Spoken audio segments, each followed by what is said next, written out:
Hey everyone, and welcome to the Pilgrimage Podcast. It's Cate here this evening, and flying solo. Derek is in the house, and we are down in New Hampshire visiting friends who you know from the pilgrimage. They come as a vendor every year, exploring New Hampshire, and I'm here with Brandie Shydo, and we are doing a very special course all this weekend. It came down yesterday after work, and we're going to be here all weekend doing this amazing first aid course from the Red Cross for life-saving skills that you can apply also in the wilderness. Welcome, Brandy. Thank you. So tell us more about this course that you've arranged for us. So it's called Wilderness First Aid, and we teach the skills that you would need to take care of someone when you are far away from care, like a hospital or EMS or emergency services. Mm-hmm. So we cover things like how to assess a patient to figure out what might be wrong, and how to treat them while you are waiting for care, and then how to make decisions as to how fast you should evacuate or if you should wait for help to come to you. Right, and these can be really serious situations. I mean, here in the White Mountains, people die of exposure. I mean, every year because they're just not equipped for the hike, and the weather changes with the altitude, and it They gets bad. they do, and part of what we talk about in this course is how to prevent many of these conditions. Not everything is preventable, but by making better decisions or being prepared with the right equipment, knowing the weather, knowing where you're going, or having the skills to care for somebody who might be ill or injured can really help survival rates when these things do happen. It was interesting this morning when we were, because the last time I saw you, we bought one of those proper medical kits because, you know, a band-aid isn't going to cut it. Let's put it that way. Um, and so we had a session with the boys with one of our medical kits. So Israeli bandages, Cate and PAL tourniquets. Um, so last time I saw you, we bought one of your medical kits. And they're really, really great. They come in a really great package that has all the gauze and the bandages, and proper scissors to cut clothing if you need to, with tourniquets. And what was that thing that Sam? A SAM splint. That was amazing. I'd never seen one of those before. Yeah, they're really useful for all sorts of things, obviously for splinting a sprain or a potential fracture, but also for improvising other tools that you might need, like even a cervical collar to stabilize somebody's That was spine. our challenge today, was to do that. And we had some ingenious solutions. And Chris and Ryan were here as well, or are here as well for this course, and they were using a couple of kids' shoes around the side of the head, and a belt, and all these sorts of things, and a tourniquet without using the tourniquet, just the Velcro piece of it to secure the head so it couldn't move, and then a pilgrimage hat folded up so just the brim was the round part was under the neck, and the brim was down to keep the chin up, and the airway open. I mean, all these things that it was astounding what you could actually do in the field, but you have to have the knowledge and the right equipment. It's anything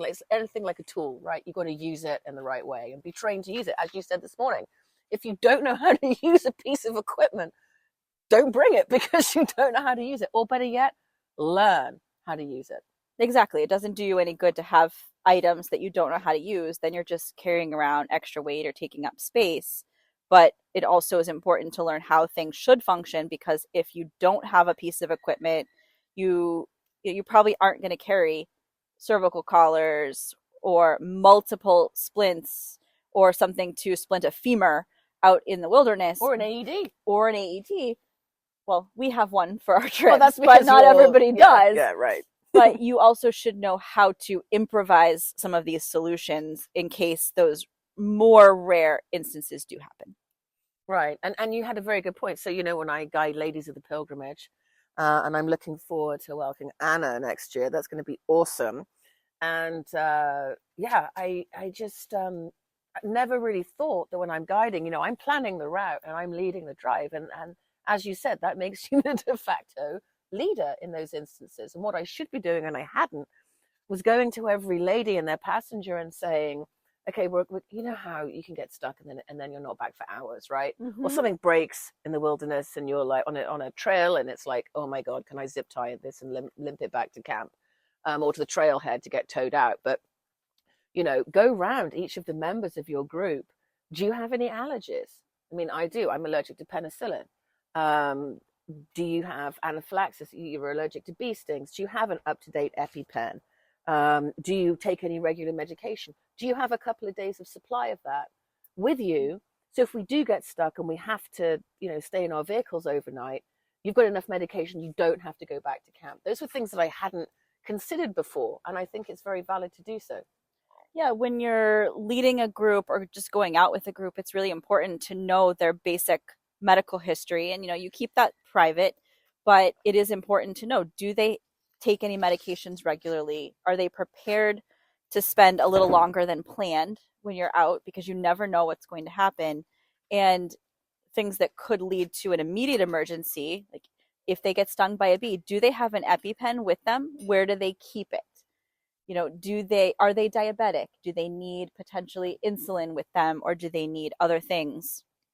So you need to know what is going on with that person, if they have any serious medical conditions, and make sure that they are prepared to deal with those things. And do they have the basic supplies? Does somebody have something to make a fire to keep warm? Does somebody have a light that's not their cell phone? Do you have a headlamp with you? Do you have a way to make a fire? Those sorts of things.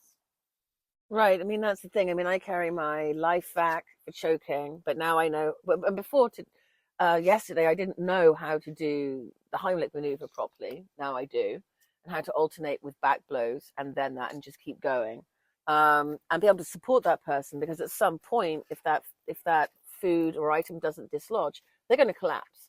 So you've got to be ready there to lay them to the ground and not just like let them keel over. Exactly. So it was really enlightening, and I feel so much better about, we learned the CPR, and for pediatric as well as adult, and we also learned the anti-choking, which is fantastic. But how did this all come about, you being this involved with this? So I was a paramedic in college, and then I worked for a hospital in Boston for a while, and then I worked in medical device marketing after that. So I've always been sort of adjacent to the medical field, even after I left, being out in the field as a paramedic. And so it's always been something I've been interested in and passionate about. And a few years ago, when we took over Exploring New Hampshire, I really wanted to add preparedness to the services that we offer.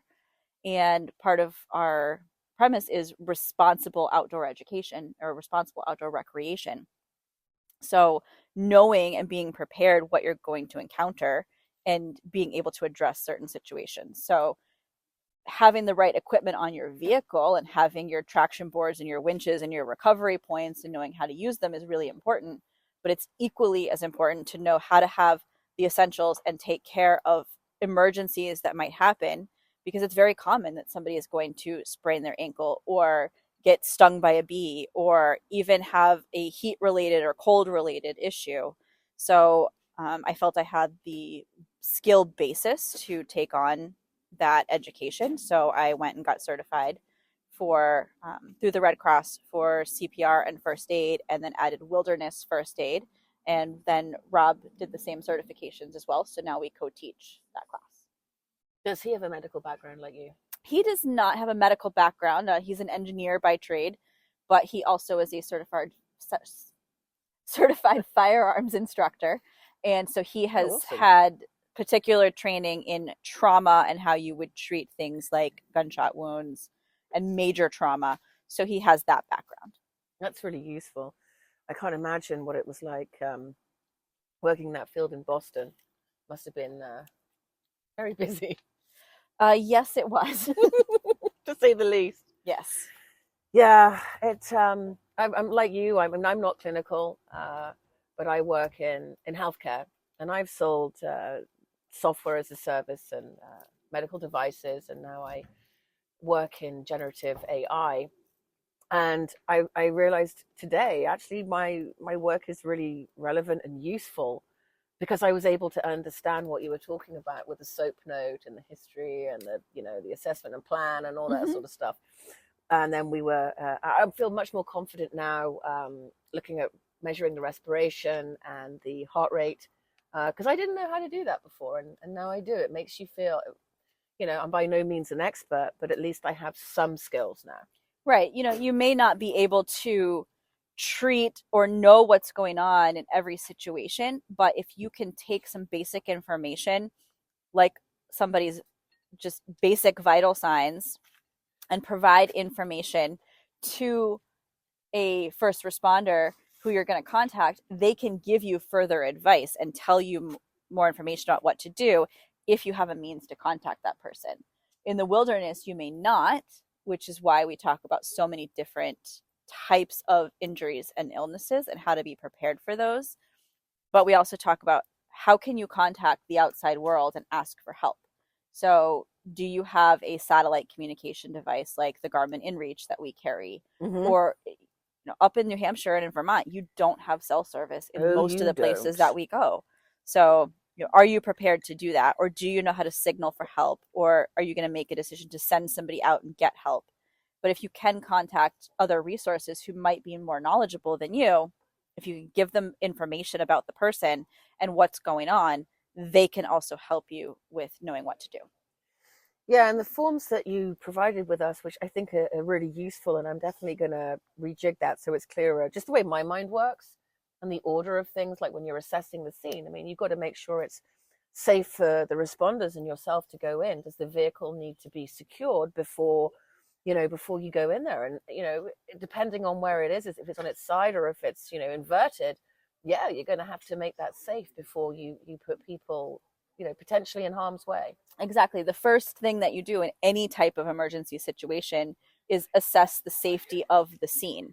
So, is it going to be safe and appropriate for you to go in and assist the person without getting injured? Are there fumes? Is there a gas leak? Is there a potential fire? Is the person lying on a hornet's nest? It could be really anything. So you don't want to put yourself in danger trying to assist somebody, because then there's nobody else to help. Or there's multiple patients then, which is even worse.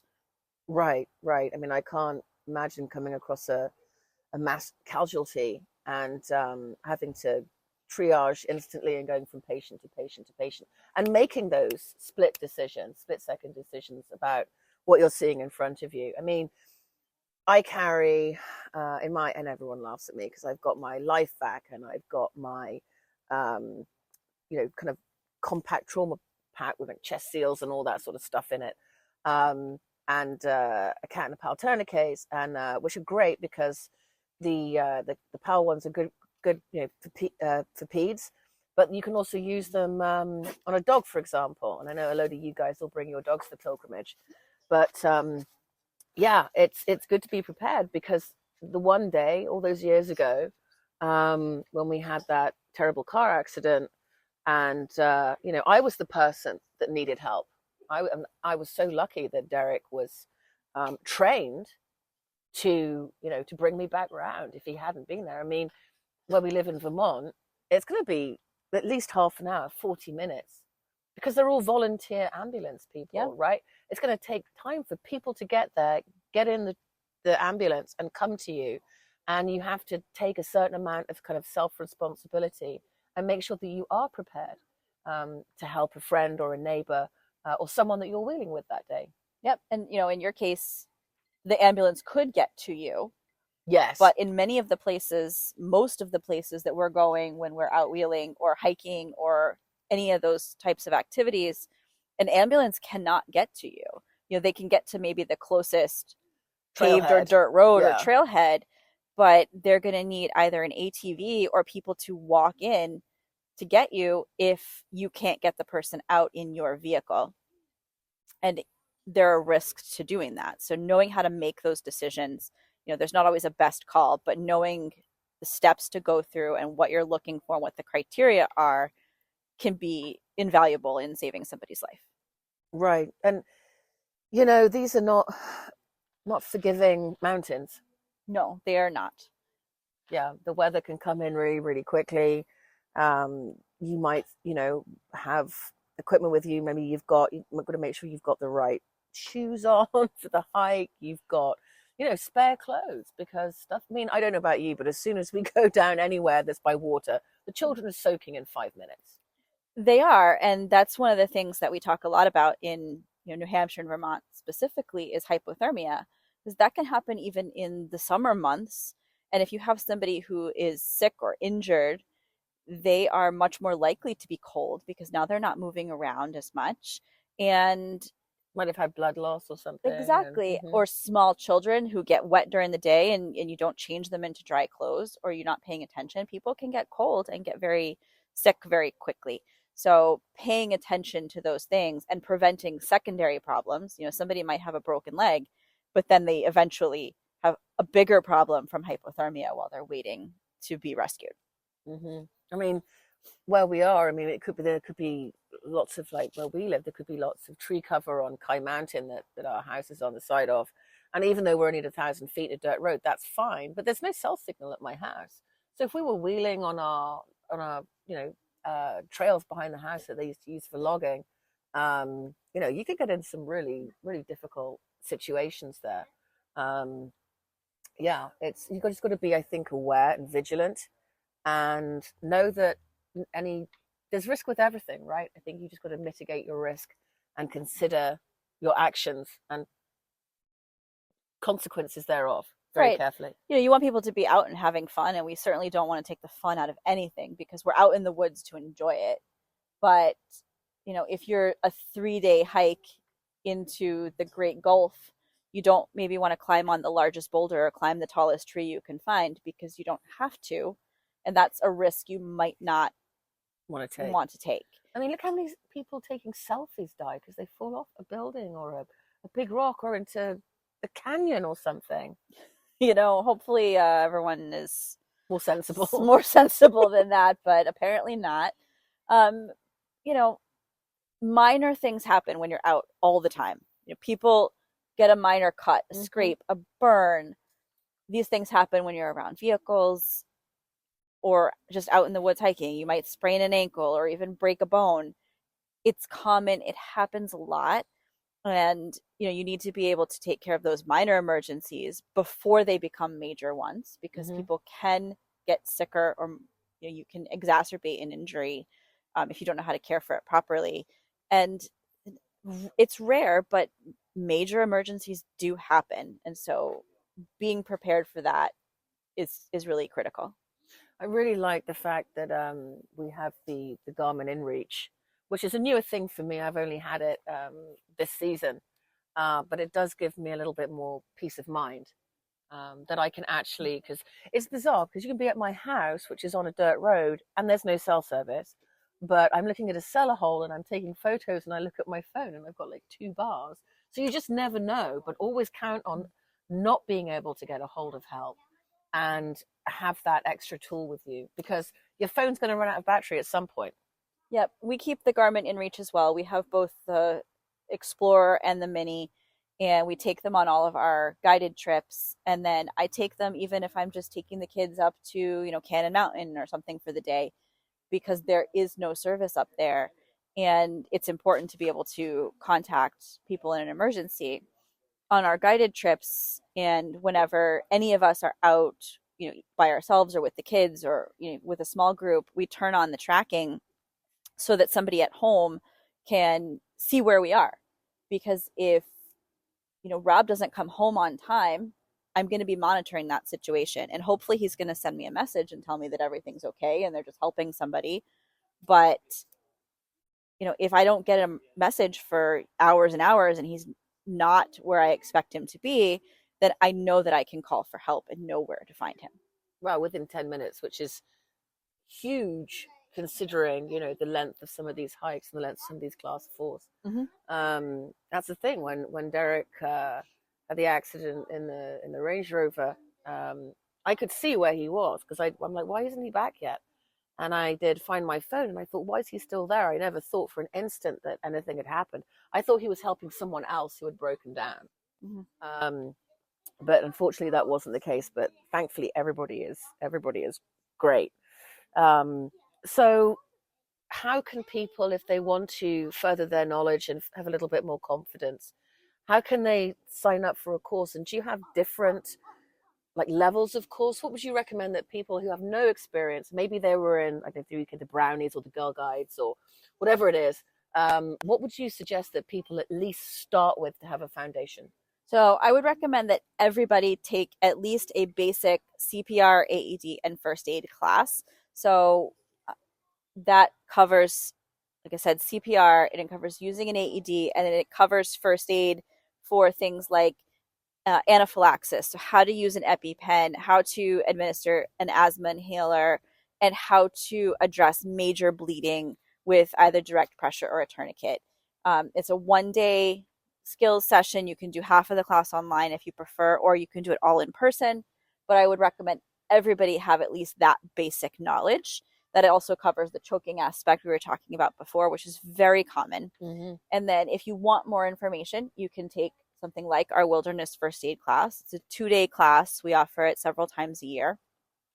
And if you want to go further in depth, there are also other organizations that offer, week-long classes or wilderness EMT type things. But this is a good introduction. So at least you know the basics, how to be prepared, prevention, and how to assess a patient and care for some of the major conditions that you will encounter in the areas that we live in.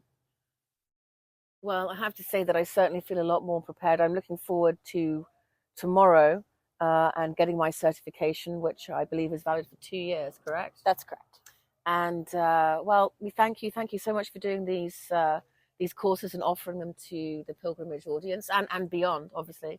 And I thank you for your time and this lovely evening fireside chat. Well, thanks for having me, and thanks for coming to the class. You're welcome. Take care. Bye-bye.